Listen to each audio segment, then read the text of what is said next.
Doris Viljoen from the IFR, and I have the privilege of sharing a little bit of time with Gerrit. And Gerrit wears amazing lots of hats. Gerrit, just a quick spiel of what is it that you do? Doris, thank you. My name is Gerrit Schmidt from Schmidt Family Office Stellenbosch. I work in wealth management. I'm also the head of R&D at the CareCube organization and the co-founder of Philanthropy Indaba. And that's exactly why we're going to talk, because we had this beautiful collaboration project between the IFR and Philanthropy Indaba, and it cooked out the PI method, which was really cool. So what is the PI method, Gerrit? Doris, thank you.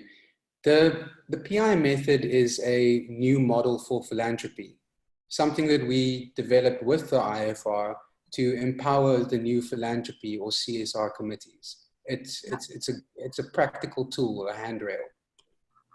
And why now? Why is it necessary? Following the shift in business purpose, businesses and also individuals are increasingly under pressure to act philanthropically.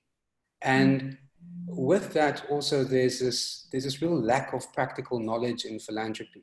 So the opportunity really existed for a method, for a resource to help guide these new committees.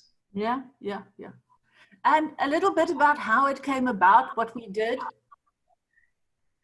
Doris, I think perhaps a good place to start is my role in CareCube.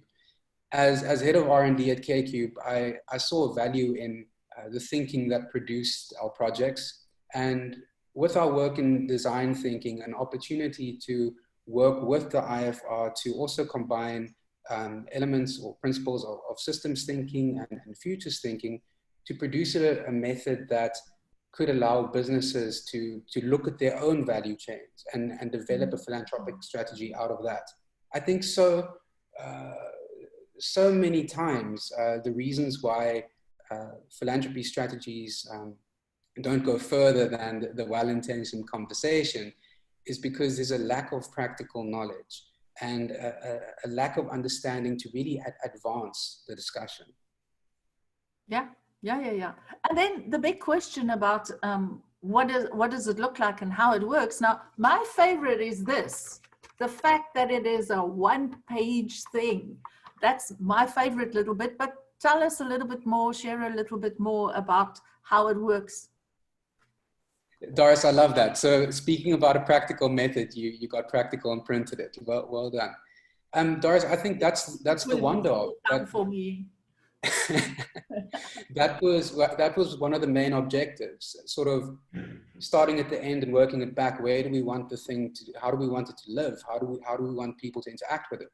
It must literally be that. It must be something that the secretary or the lawyer or the accountant, the people who form the new philanthropy committee can print and take to the strategy meeting, a thing that they can scribble on and cross out and add things and remove things. It's a real living document. So the practical nature is a really important component of it. Yes. And given all the complexity and the systems thinking and everything behind it, the other beautiful thing for me is that it uses normal words, plain English. Yeah. So if you read it, it's not this, oh goodness, what do we do next? I need to go do a degree before I can start engaging with this document. It's plain English words. Exactly. And it asks questions. It's an interactive document. It's something that I almost see the document as a facilitator.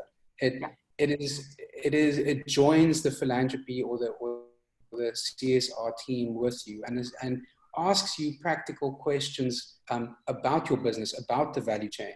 One of the key components of the method, without getting into the practical steps, is that we've clearly created a substance phase, which leads to a form journey.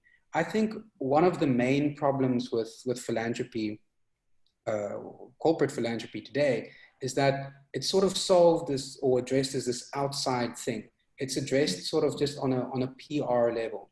instant gratification, let's quickly employ this strategy, let's get something on social media and get some likes. The problem with that is that it is often not sustainable. It is ad hoc.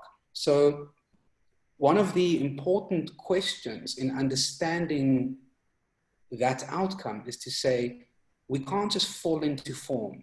We've got to look at substance. So one of the key components of the method is to sort of trigger an introspective journey with practical questions that's asked in the room to connect the intentions of the committee, the values of the business, perhaps look at internal processes, and thereby create something that is truly sustainable. Oh, it is beautiful. And now the million-dollar question is, how much is this thing? Where do we get it? And I like the answer to this one. So go. Doris, in keeping with the spirit of philanthropy, one of the values of this document is that it is freely accessible. There's access to philanthropic information, and I love that. And that is a key component of this. It's available for free download via philanthropyindaba.africa, and we encourage any and everyone to download the method, print it, take it to your next meeting, and really interact with it.